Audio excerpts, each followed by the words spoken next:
আসসালামু আলাইকুম সুপ্রিয় শিক্ষার্থী বন্ধুরা, আজকে আমরা নর্টন থিওরেম থেকে আরো একটি সার্কিটের সমাধান করব। চিত্র হতে নর্টন থিওরেম প্রয়োগ করে আরএল এর কারেন্ট নির্ণয় করো। তো এখানে আরএল হচ্ছে আমাদের 15 ওহম। এই 15 ওহমের মধ্য দিয়ে প্রবাহিত কারেন্ট, লোড কারেন্ট বা আইএল কিন্তু আমাদেরকে নির্ণয় করতে হবে। এখন এই ক্ষেত্রে আমরা প্রথম ধাপ সেটি হচ্ছে এই লোড রেজিস্ট্যান্সকে আমরা শর্ট করে দিয়ে নর্টন কারেন্ট আগে নির্ণয় করতে হবে। তাহলে নর্টন কারেন্ট নির্ণয় করতে হলে আমরা জানি যে এই লোড রেজিস্ট্যান্সকে প্রথমে শর্ট করে দিয়ে আমাদেরকে নর্টন কারেন্ট নির্ণয় করতে হয়। তো নর্টন কারেন্ট হচ্ছে 17 ওহমের মধ্য দিয়ে প্রবাহিত কারেন্টই নর্টন কারেন্ট। তো এই শাখার কারেন্ট বের করতে হলে আমাদেরকে আগের শাখার কারেন্ট নির্ণয় করতে হয়। সেক্ষেত্রে এই সার্কিটে প্রথমে যে কারেন্ট, এই আই ধরে নিব আমরা, এই আই পরিমাণ কারেন্ট কিন্তু আমাদের আগে বের করতে হবে। তার জন্য আই ইকুয়াল আমরা জানি ভি ভাগ আর টি বা টোটাল রেজিস্ট্যান্স। এই টোটাল রেজিস্ট্যান্স কিন্তু আমরা আগে বের করে নিতে পারি, অথবা নিচে আমরা ভোল্টেজের সাথে ভাগ করেও সরাসরি বের করে দিতে পারি।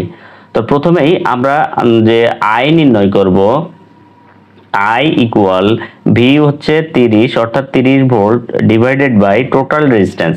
তো টোটাল রেজিস্ট্যান্স এই সার্কিটে নির্ণয় করতে হলে 6 ওহম হচ্ছে সিরিজে আছে। 6 ওহম সিরিজের পরে এখানে কিন্তু এই 10-এর সাথে প্যারালাল আছে এই 17 এবং 3।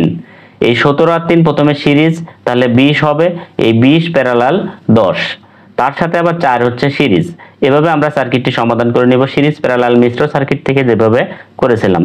তো আমরা টোটাল রেজিস্ট্যান্স এখানে লিখব হচ্ছে 6 হচ্ছে সিরিজ, তার সাথে এই হচ্ছে এই 10 প্যারালাল, এই 10-এর সাথে প্যারালাল হবে 17 আর 3, যেহেতু সিরিজ তাহলে আমরা এখানে 17 প্লাস 3 লিখব।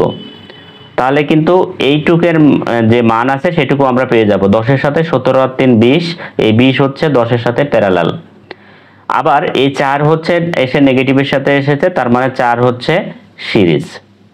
তো এভাবে কিন্তু আমরা এখান থেকে যে মোট কারেন্ট আই সেটি বের করতে পারবো। তো ক্যালকুলেটর দিয়ে আমরা যদি হিসাব করি তাহলে এখানে পাবো হচ্ছে 1.8 অ্যাম্পিয়ার, 1.8 অ্যাম্পিয়ার। তাহলে এই সার্কিটে এই 6 ওহমের মধ্য দিয়ে 1.8 অ্যাম্পিয়ার কারেন্ট প্রবাহিত হচ্ছে। এখন আমার এই 17 ওহমের মধ্য দিয়ে যে আইএন আছে, সেই আইএন নির্ণয় করতে হলে আগের শাখার কারেন্ট হচ্ছে 1.8 ইন্টু এই 17 ওহমের বিপরীত শাখার রেজিস্ট্যান্স। তো 17 ওহমের বিপরীত শাখার রেজিস্ট্যান্স আমরা জানি এখানে 10 প্যারালালে আছে, তাহলে 10 আর ভাগ হবে ওই শাখার রেজিস্ট্যান্স প্লাস বিপরীত শাখার রেজিস্ট্যান্স। তো ওই শাখা মানে 17 ওহমের মধ্য দিয়ে যে কারেন্ট যাচ্ছে, আইএন এর এই কারেন্টটি 3 ওহমের মধ্য দিয়েও যাচ্ছে, তার মানে 17 আর 3 20 ওহমের মধ্য দিয়ে কিন্তু যাচ্ছে। তাহলে ওই শাখার রেজিস্ট্যান্স হচ্ছে 17 আর 3 20 ওহম, আর তার প্যারালালে যে রেজিস্ট্যান্সটি আছে সেটি হচ্ছে বিপরীত শাখার রেজিস্ট্যান্স হচ্ছে 10 ওহম। তাহলে আমরা যে নর্টন কারেন্ট বা আইএন সেটি পাবো। তো এটি হচ্ছে 0.6 অ্যাম্পিয়ার। তো 0.6 অ্যাম্পিয়ার, এই 0.6 অ্যাম্পিয়ার কারেন্ট কিন্তু নর্টন কারেন্ট বা আইএন এর মধ্য দিয়ে প্রবাহিত হচ্ছে। এখন দ্বিতীয় ধাপে আমরা এই সার্কিটের লোড রেজিস্ট্যান্সকে খুলে দিয়ে ভোল্টেজ সোর্সকে শর্ট করে আমরা যে নর্টন রেজিস্ট্যান্স আছে সেই রেজিস্ট্যান্স নির্ণয় করব। তাহলে আমরা এই 15 ওহম যে লোড রেজিস্ট্যান্স আছে এটি খুলে দিলাম, আর ভোল্টেজ সোর্স ছিল 30 ভোল্ট, এটিকে শর্ট করে দিলাম। তো এই অবস্থায় আমাদেরকে যদি নর্টন রেজিস্ট্যান্স বা টোটাল রেজিস্ট্যান্স নির্ণয় করতে হয়, আমরা এটাকে সোর্স বিবেচনা করে এই দিক দিয়ে যদি আসি, তো এই 17 ওহম, 17 ওহম হচ্ছে সিরিজে, আমরা এখানে 17কে প্রথমে যোগ করব। এরপরে এই 10-এর সাথে এই দুটো আছে প্যারালালে, অর্থাৎ এই দুটো প্রথমে সিরিজ, 6 আর 4 10, আবার এই যে 10 আছে এই 10-এর সাথে এই 6 আর 4 10 হবে প্যারালাল। তাহলে 6 আর 4-কে আমরা যোগ করে 10 লিখবো, আর এই 10 প্যারালাল, তার মানে আমরা একবারে 10 প্যারালাল 10 লিখবো। তার সাথে আবার এই 3 ওহম আছে সিরিজে। তো আমরা তাহলে টোটাল রেজিস্ট্যান্স এখানে পাচ্ছি হচ্ছে, ক্যালকুলেটর দিয়ে হিসাব করব, 25 ওহম। তো আমরা আইএন পেয়ে গেছি, আরএন পেয়ে গেছি। এখন আমাদের সমতুল্য সার্কিট প্রথমে নির্ণয় করতে হবে, যে নর্টন সমতুল্য সার্কিট।